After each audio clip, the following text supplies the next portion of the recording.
I'm live. Oh, we're live. Hey, and we're live. All right.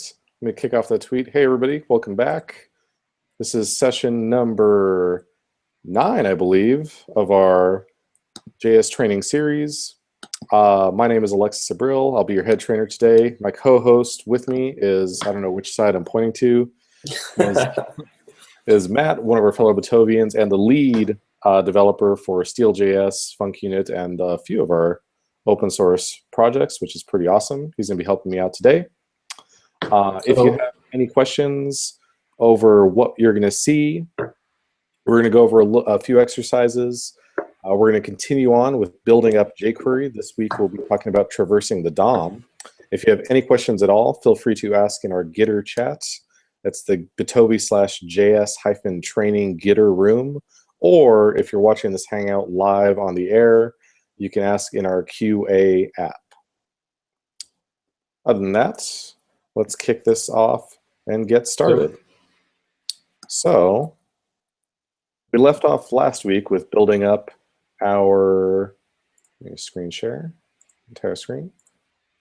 We started up building a version of jQuery. Can you see my screen, Matt? Does it say traversing? It says traversing.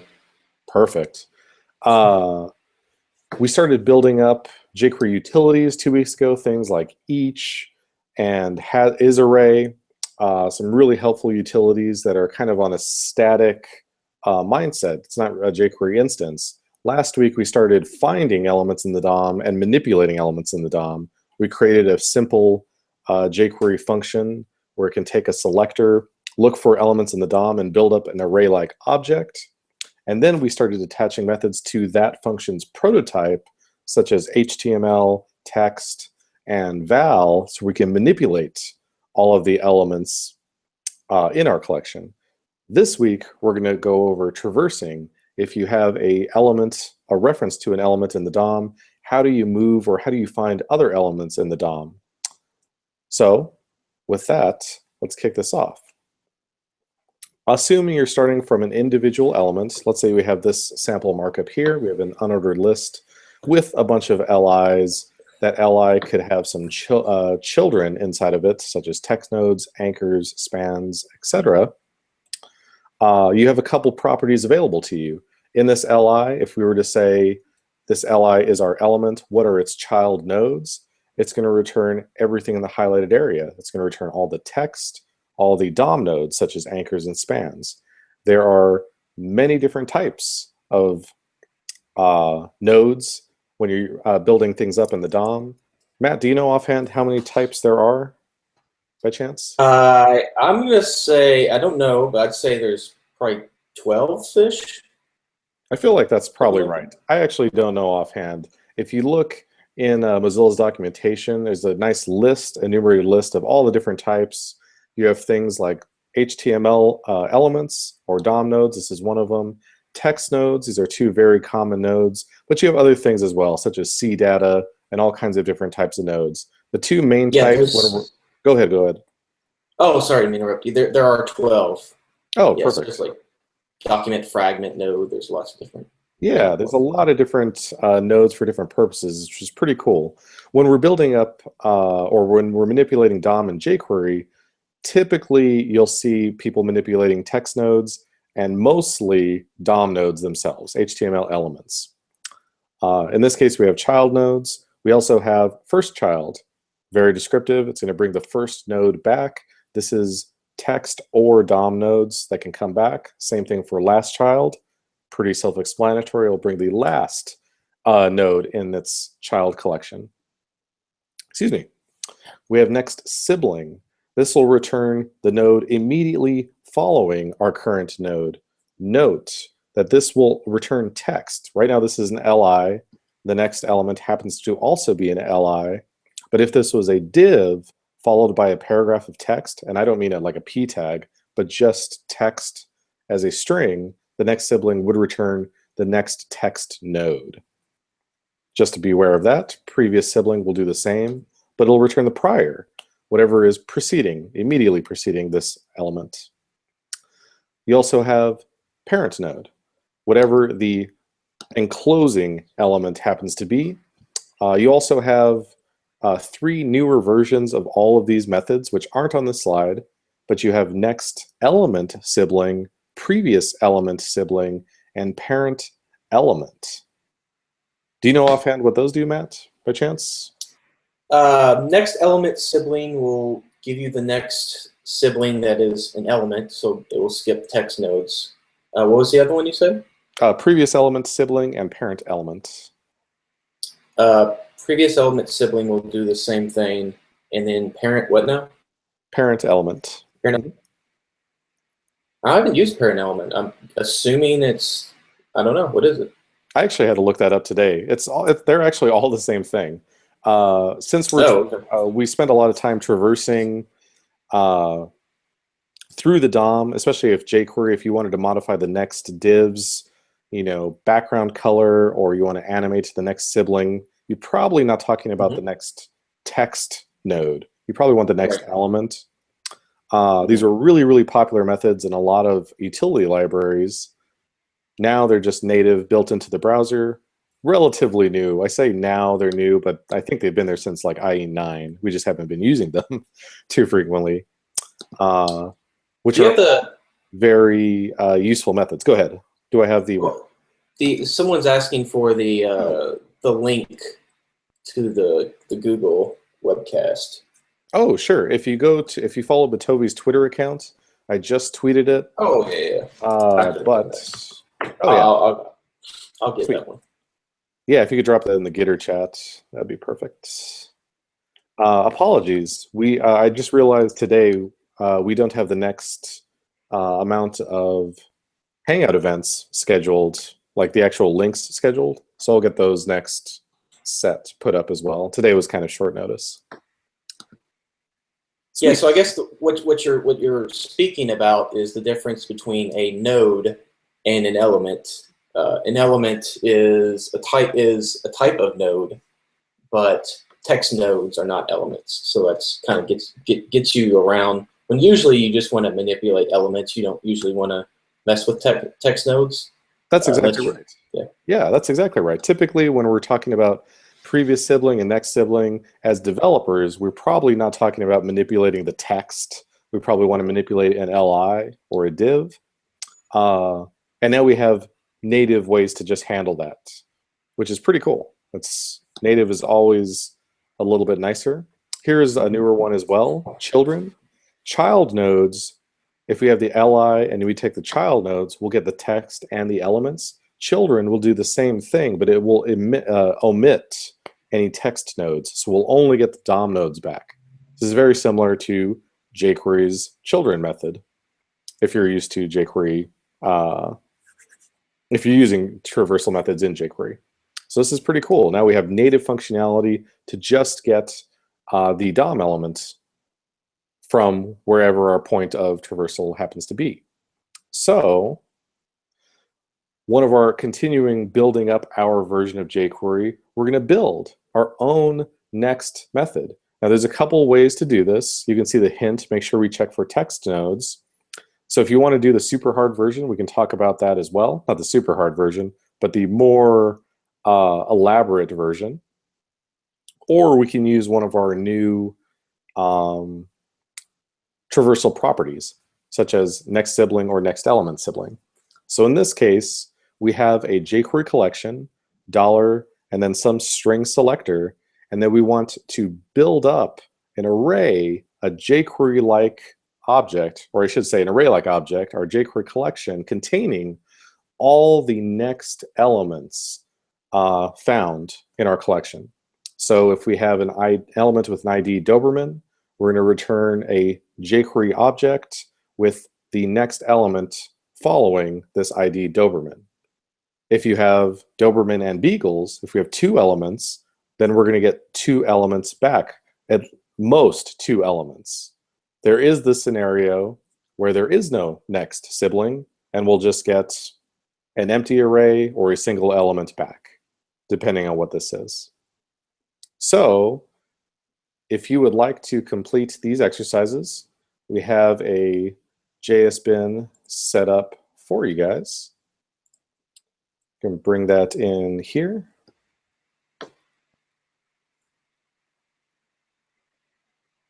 inside of the getter link. Let me get you guys a JSPen link.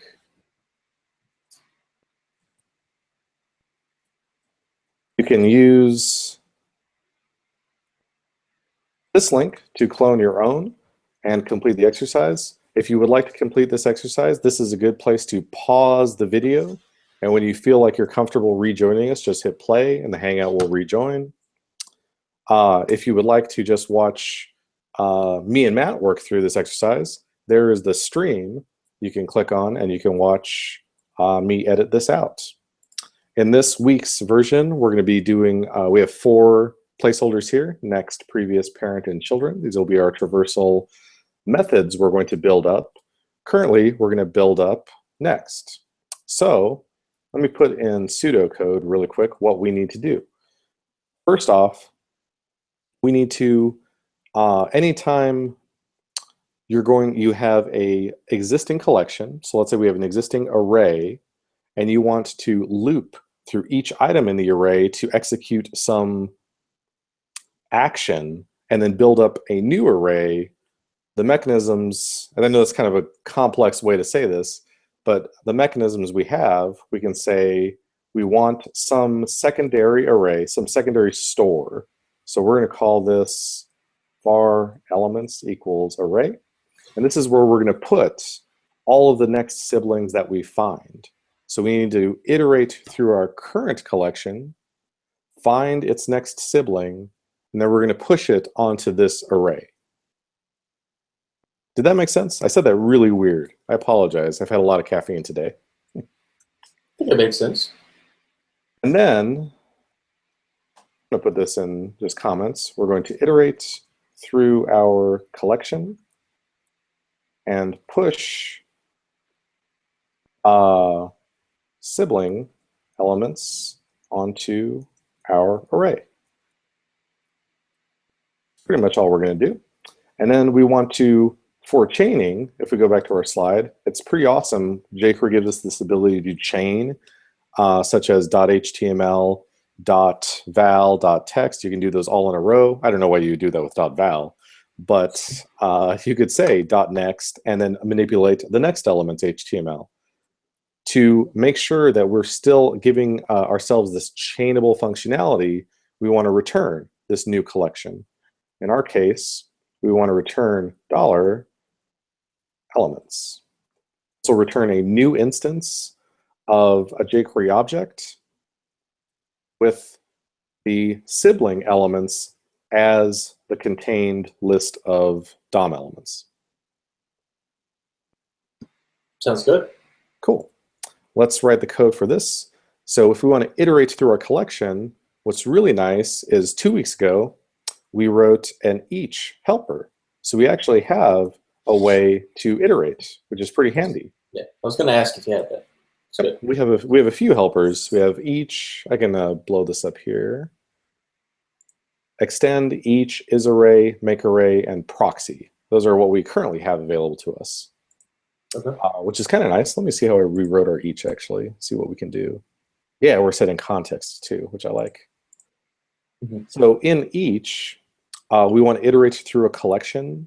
We do have a collection handy. It is this. So if you remember from our really, really early talks, context is set by using one of 3 rules: the .call operator, the new keyword, or call and apply.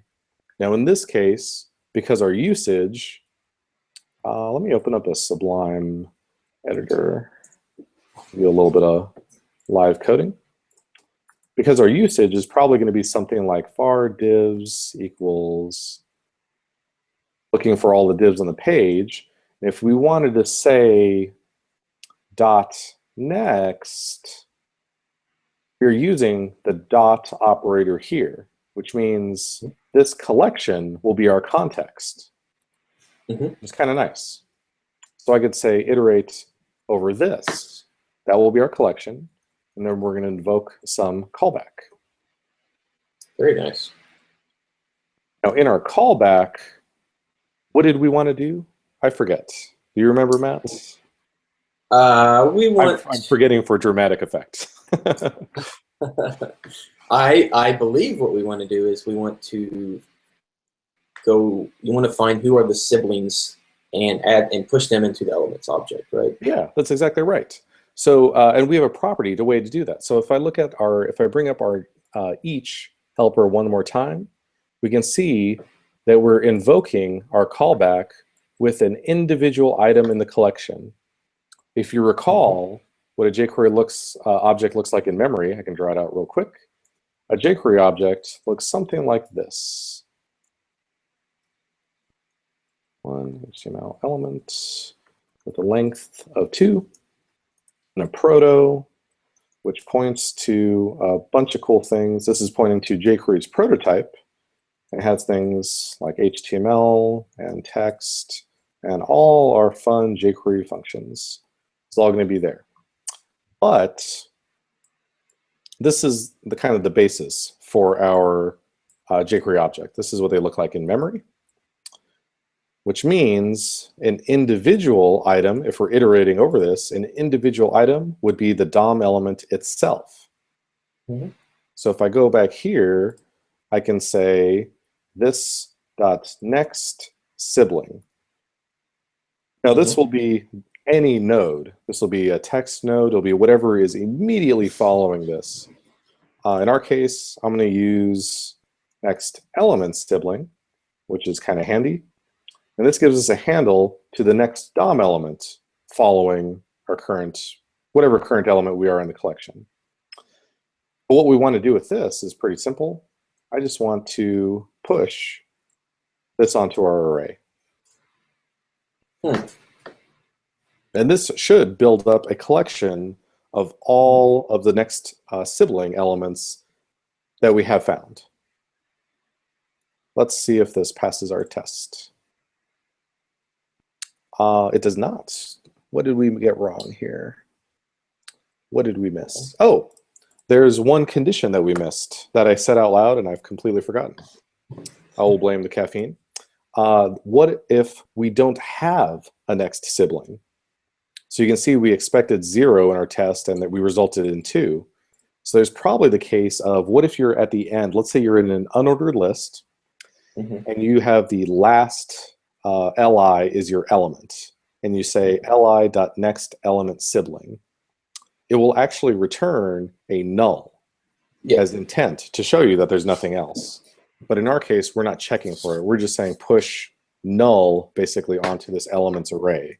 So what I really should be doing is check to see next element sibling. If this exists, then push it onto the array. If I run it again, now we have a passing next. Nice. Which is pretty cool. This is kind of handy that jQuery does this for us. There is a more verbose version. If you have to use something like IE8 and prior, if you're using jQuery 1.11 and prior, this function's a little bit more complex because you don't have next element sibling. You have next sibling. In that case, and I might write this out in the blog post, but I'm not going to do it in live coding. It'll take a little bit of time. But in that case, you do have to check for DOM nodes. So you kind of have to recursively walk. Justin went through this a little bit with last week's text exercise. If you want to check out the more detailed way of doing this, check out last week's video as we recursively check for text nodes. So we'll basically go to the next sibling and say, are you of DOM node, or excuse me, are you of node type 3, which is a HTML DOM node? If you're not of type 3, then give me the next sibling after that. And it's going to keep going until it either finds a node type of 3 or it hits null. One of those two conditions have to be satisfied, and then it'll stop recursing. In our case, we can just use next element sibling, which is super handy. Cool. All right. Same thing. And we're returning a jQuery object, so that's going to allow the chaining to work, right? Oh, totally. That's super handy. Do I have? Yep, you did. Let me see here. I kind of want, there we go, there's a console. Do some live. Let me get rid of that little, I know I'm sharing my screen. That's the whole point.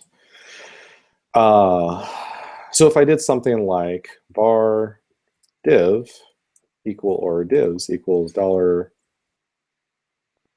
actually, oh, it's not going to be able to do it from the browser. But if I said dollar div, should be able to say console.log divs.length. Let me just make sure we're getting some divs here. Yeah, we got 2 divs available on the page. Probably just the QUnit fixture areas. If I were to say divs.next, if I were to console.log this guy, it's probably going to be really noisy in JSBin, but let's take a look. Yeah, it's the whole thing. Let's see, where's my console log here? Oh, this did quite a bit. Yeah, JSBin is pretty noisy. I kind of just want. What do you want? There we the go. element? Oh, there it is. Yep. Yeah, here it is. This is showing me way much more information than I really wanted. But I could say div.next dot. And if this is an if this is a jQuery collection, we should have an HTML method. So I'm not going to invoke it, but I kind of want to see if it's there. And there it is.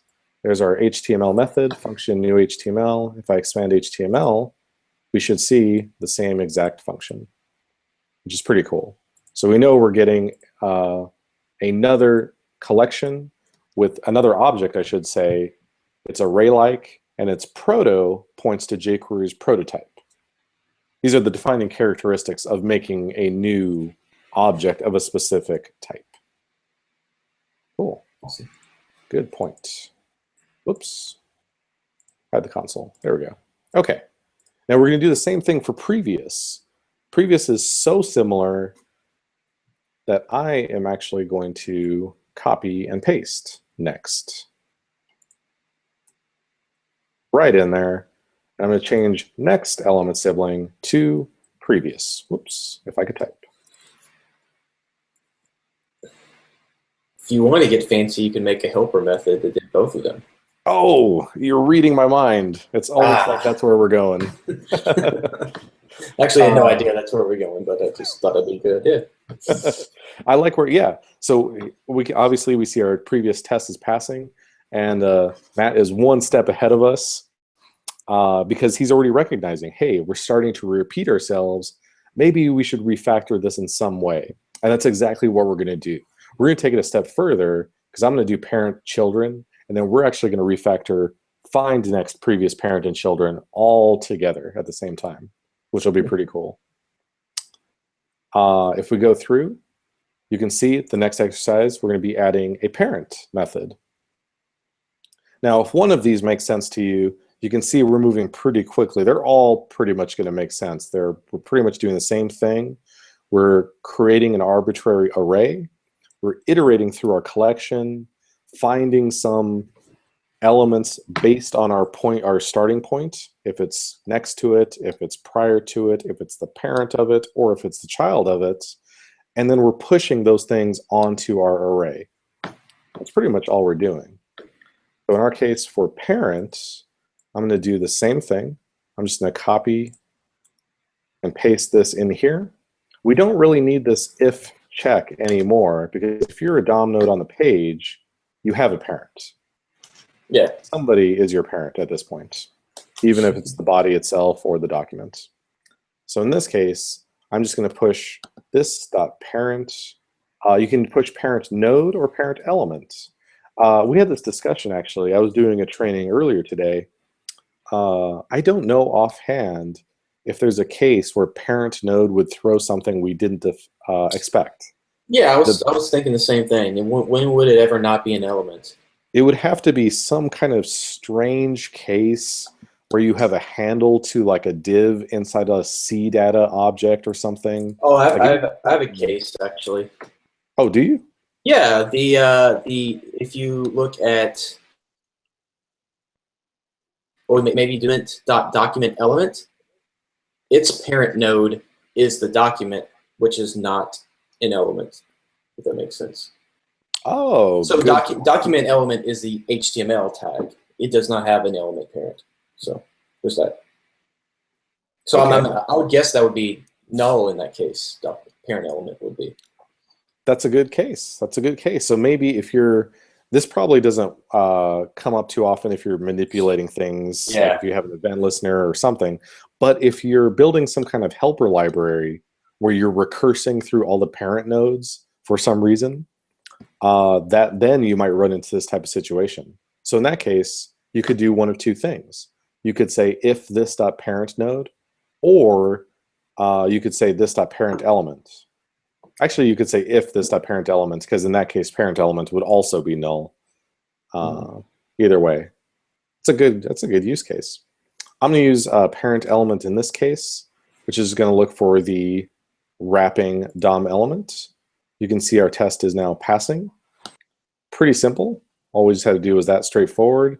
And sure enough, without holding the drum roll, I'm going to hit the next slide. I already know it's children. And without any pomp and circumstance, we are doing exactly the same thing for children. Children is kind of similar to text. This is something where you could choose to use child nodes. And if, child nodes, there we go. And if you're using child nodes, you would need to recurse and make sure you don't include the text nodes, and you recurse through every child element and get its children as well, if that makes sense. Well, that's what you did for text, I should say. In modern browsers, you don't have to do this at all. We have a children property. Now, this isn't going to work right off the bat. Yeah. You know why it's not going to work, Matt, by chance? Because you're going to have an array of children arrays. Yeah, that's exactly right. We're going to create a multi-dimensional array. What we can manipulate this a couple different ways. There's a couple different solutions, but basically we want to get this.children, which is returning an array-like object of DOM nodes, and we want to get every element in that array-like object and push it onto this array. There's a couple different ways you could do that.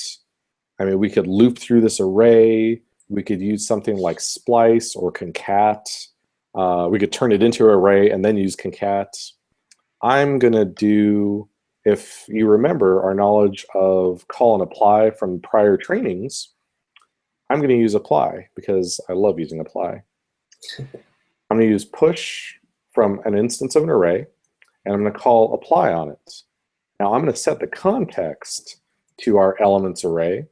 And if you remember apply's syntax, apply takes two arguments, the context that we want to set inside the function, and an array of arguments that we want to pass into this function. Now in this case, we happen to have an array of arguments. This.children is an array-like object of arguments. So I'm going to call it like this. Push with elements as our context, and I'm going to break up this array of children, which should pass our test. We got 4 blues, or 1 green bar. Very nice. This is not required. You don't have to do it this way. I just like it doing this way. This is kind of nice. It is nice. Sweet. Okay. Now the fun one. Because we figured out, okay, yes, we want to loop through something and invoke some action. Let me bring up the slide so it's a little bit easier to read. Let's refactor this. Matt had an excellent point. Why don't we say, hey, we're repeating ourselves over and over and over again. Let's refactor this. I forget who said this quote. Somebody much smarter than I did. If you repeat yourself twice, that's okay, just leave it. If you repeat yourself 3 times, let's start refactoring things. That is a paraphrase, but I'm sure somebody said it in a book once. In our case, we've repeated ourselves many times. We have find, next, previous, parent, and children all doing very similar things. They all have arbitrary arrays where they're iterating through their collection and pushing things onto that array in different scenarios. In find, it's looking for other DOM elements that match a specific selector. In next, it's looking for the next sibling. In parent, it's looking for the parent nodes, so on and so forth. It'd be really cool if we had this API that we show on this slide. If we said, hey, children will be this function that does all that crazy stuff, and here's the unique part. Return this.children, where this would be the individual DOM element. So let's see if we can make this happen. Cool. If you've been following along and you wanted to try this one on your own, now's a good time to pause the video and then rejoin us when you are comfortable. How's everyone doing in Gitter? I haven't looked over there. Everyone's still good? Cool. I think everyone's good, yeah. Right on. Okay. Oh, we don't want to see the Hangout. We want to see this thing. Okay. So I'm going to create a function. I'm just going to put it right up here. I'm going to call it make traverser. And this will be a function. Awesome. Now, first off, if I go back to our slide, let's break this down into some simpler parts. Make traverser is a function. Well, let me put this in something where I can actually edit it for you guys. So we have children is one of our methods, and we want to say make traverser. Now I'm not going to pass in anything yet. There's stuff that goes in here, but at the end of this whole execution, what we want to be able to do is say $div .children and get the children. So children equals or var spans whatever this children happens to return. But this open close parentheses is a characteristic of a function. So one thing we know this has to do, make traverser, invoking make traverser needs to return a function. This might be a little bit weird if you haven't come from a non-classical environment. In classical environments, you can't pass functions as arguments. So this might look a little strange. But the first thing we need to do is just return a function. We know we need at least that much. Then we need to do all the common things inside this function. So I'm going to copy children. That one's pretty simple. Well, I'm going to copy parent, actually, because that one's even easier. And I'm going to drop it just right in the middle here.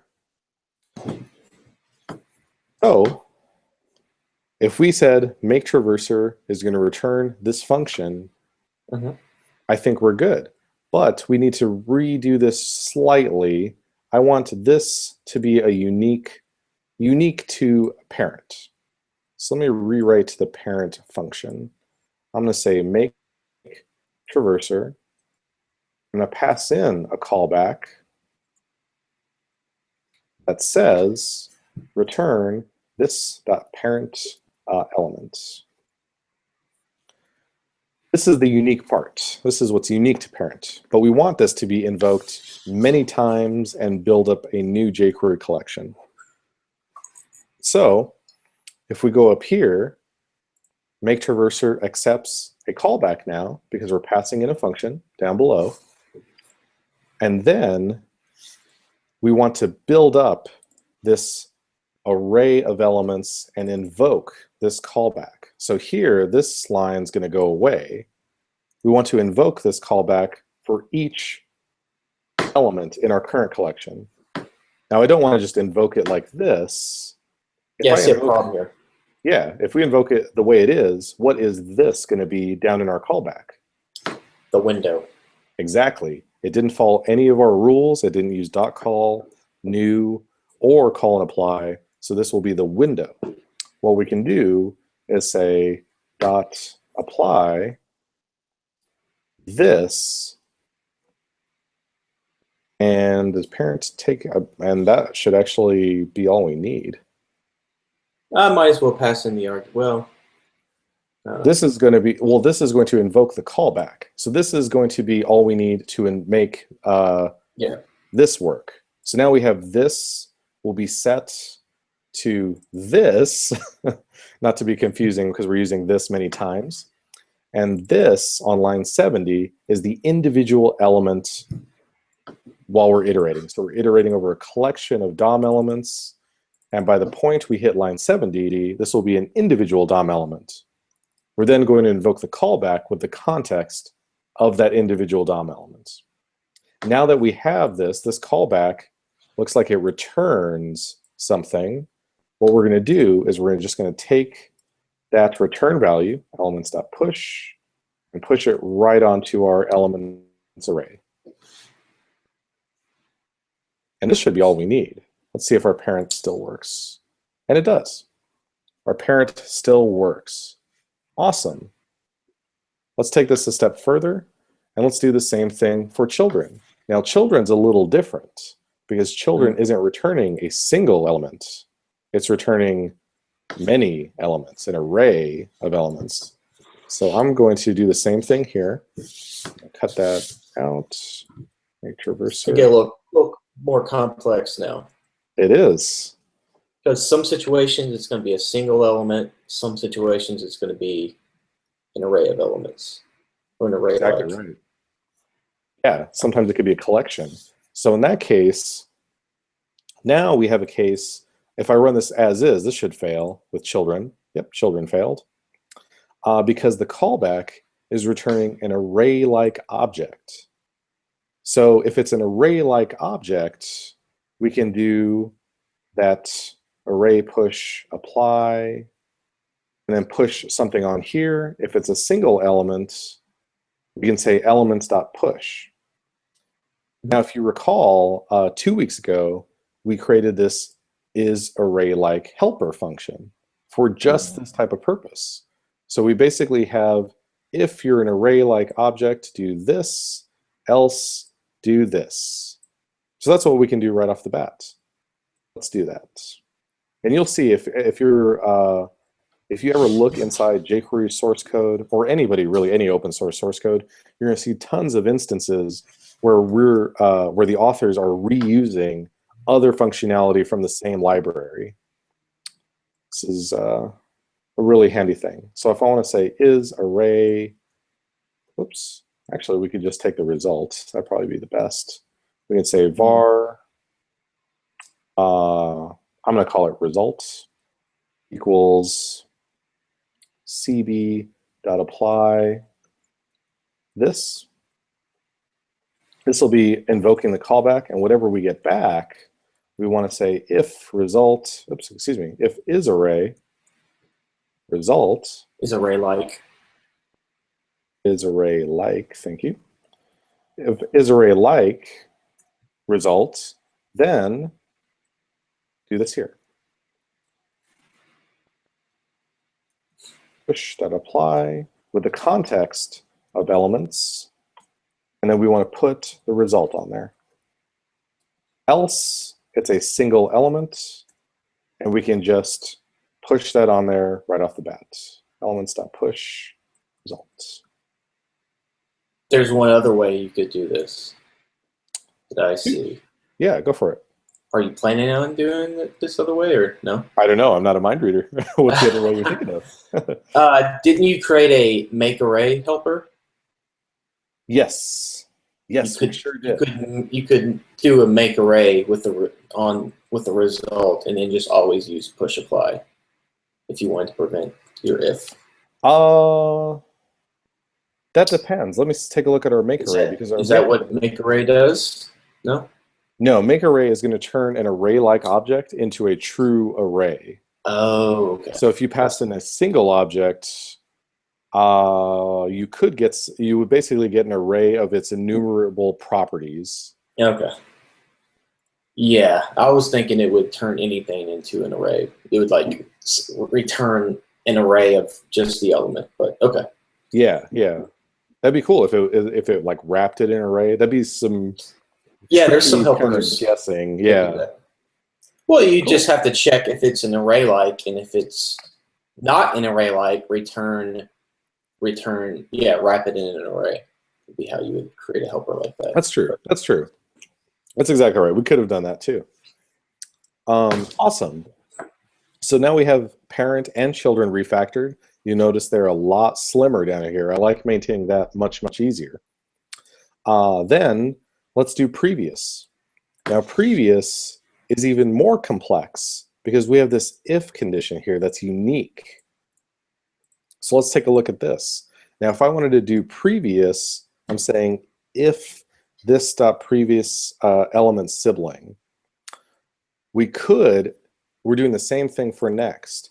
What we could do, the reason we're doing this check is because we don't want to push null values onto this. What we could say, previous and next are identical, so I'm just going to overwrite previous. You can see them side by side. Function.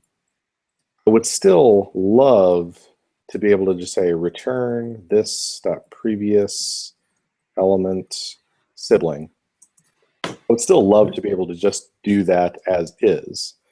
And if that's the case, we need this if condition somewhere in our make traverser. Mm-hmm. And we could just put this right here. If we're going to get a single element back, we just want to make sure that it exists. And that should be all we need, else if result. I believe so. Let's run that. And sure enough, that works, which means next should be able to work as is. Make traverser, because that is the same thing as our previous. Return this dot next element sibling. And if I run this, all of our tests are still passing. And this is way nicer. We have just one line of code per function and a reusable, testable helper function up here called make traverser. Now let's take this one step further. Let's refactor something we did last week. This is the find method. Now this is kind of special because this is the one method. Next, previous, parent, children are all just open, close, paren. It's always next, open, close, paren for our version of jQuery. Find takes an argument. So this is also something special. So I'm going to say, I'm going to copy this part. This is the unique part of find. I'm going to cut that real quick. I'm going to say make traverser function. I want to return this query selector all selector, and selector will be an argument. Now this is tricky. How are we going to get make traverser to pass an argument into our function? Well, if you recall from, or Matt, do you want to take this? I have a guess. I'm not sure if it's correct. Yeah. This is a safe place. This is a safe place where you can guess wrong, and it's immortalized for all time on YouTube. Well, since make traverser is returning a function, that function that's returned should be what receives the arguments. So on right after line 67, you could store the arguments and you could reuse them at that point. So you could say var args equals arguments. That's exactly right. Yeah. So if you remember from, I think it was the first or second weeks, actually we might have spoke about this in the functions and closures lecture series, which is probably like week 4. You have the arguments reserved keyword in JavaScript. This will give you a handle to all the arguments passed into a given function. In our case, this function that is returned to find will be what accepts the arguments. Let me write that a different way. Because we have find and we're saying make traverser, and we're passing in a function which gets a selector, this is all really kind of weird and maybe hard to discern where this is actually taking place. But if you look at the usage, if you had div.find and then you want to say all the spans, this is going to be what we pass in as an argument. So the function that we return will accept an argument. And that's what Matt was outlining here. The function that is returned will accept an argument. So we can keep a handle to it by saying args. Then the callback, which is our function here, this is our callback, we need to pass those same arguments into the callback. It just so happens we used cb.apply. This may have been for a purpose, so that I can say, comma, args. And now we're passing in all the arguments to that same callback. If I run, we should still be passing, although I don't have the find test on here. Let me put the find test on here. That's okay. I have that handy.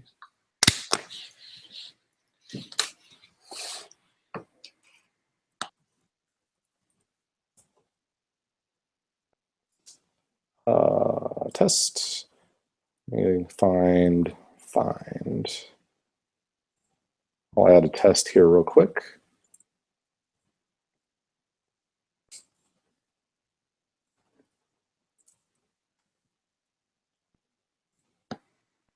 Sweet. There's our find test. It's still passing. We know we're passing in our arguments. Now, why couldn't I say arguments right here? Because that would be the arguments of the function that's iterating in your each.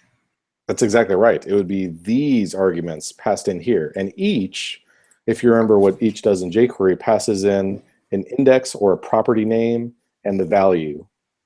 Key value basically is would be these arguments. And those are probably not the arguments you want to pass in. You want to pass the selector in. So in our case, we happen to have an array handy for us. We're just going to keep a handle to it outside. And that is a complete refactor. If you look down here now, from line 116 to 130 with gratuitous white space, we have 15 lines of code that accomplishes quite a bit, which is nice. And we have one simple reusable function. The more generic things get, it is a little bit harder to kind of understand just at face value when you're refactoring. But this is a really, really nice way to architect this out. Each find next previous parent children. If any one of these is going wrong, it's a lot easier to step through and see what is actually breaking in what specific scenarios. A lot of times you'll wind up fixing more bugs than just the one that you're looking at. Yeah, exactly. Exactly. Sweet. That is actually, today was kind of a short, this week was a short section. We have traversal this week.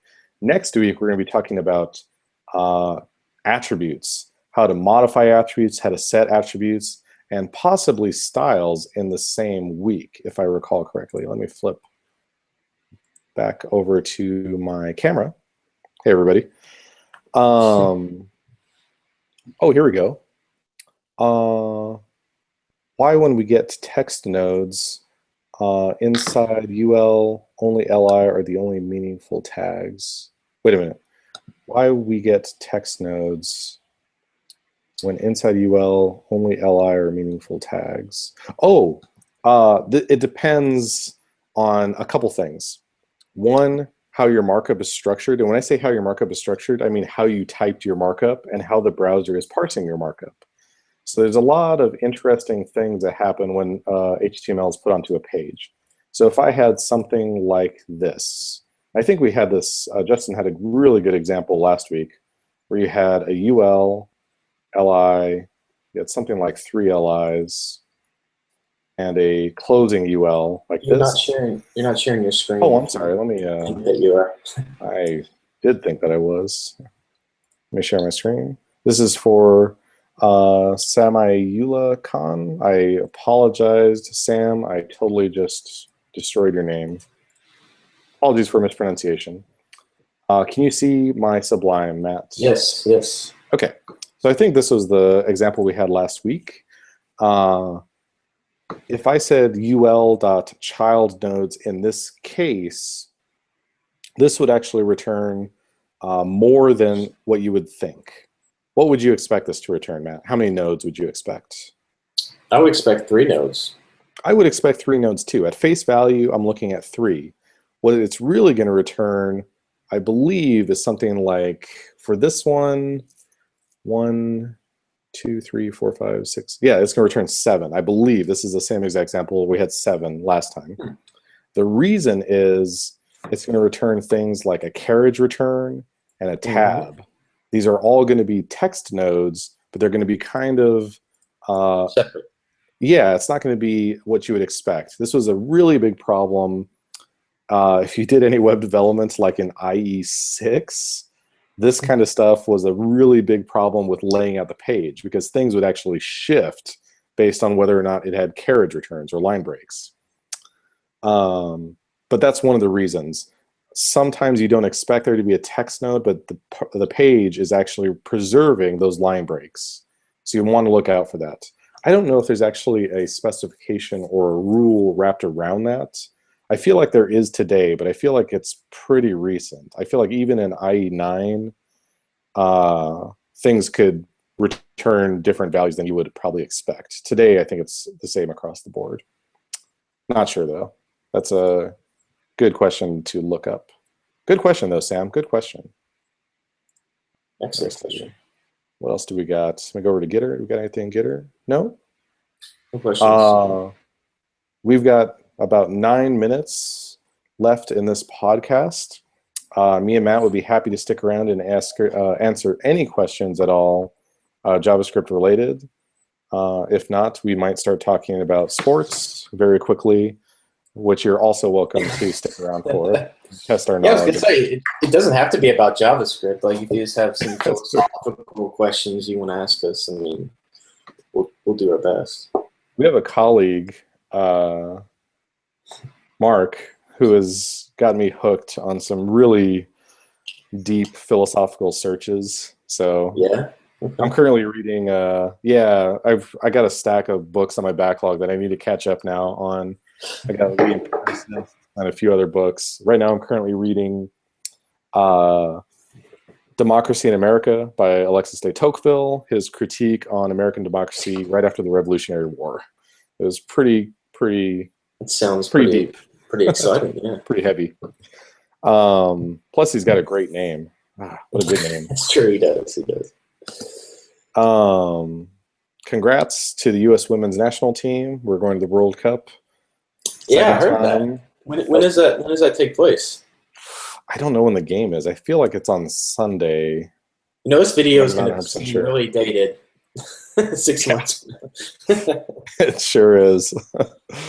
But yeah, some cool stuff going on. Let me see here. No questions. Is anything going on in Steel? Are we doing any big OS announcements coming up in the next few months, perhaps? I can tell the crowd there will be a FunkUnit release in the next few months. There's some big overhauls we're doing internally to make chaining and selecting DOM elements a little bit more efficient.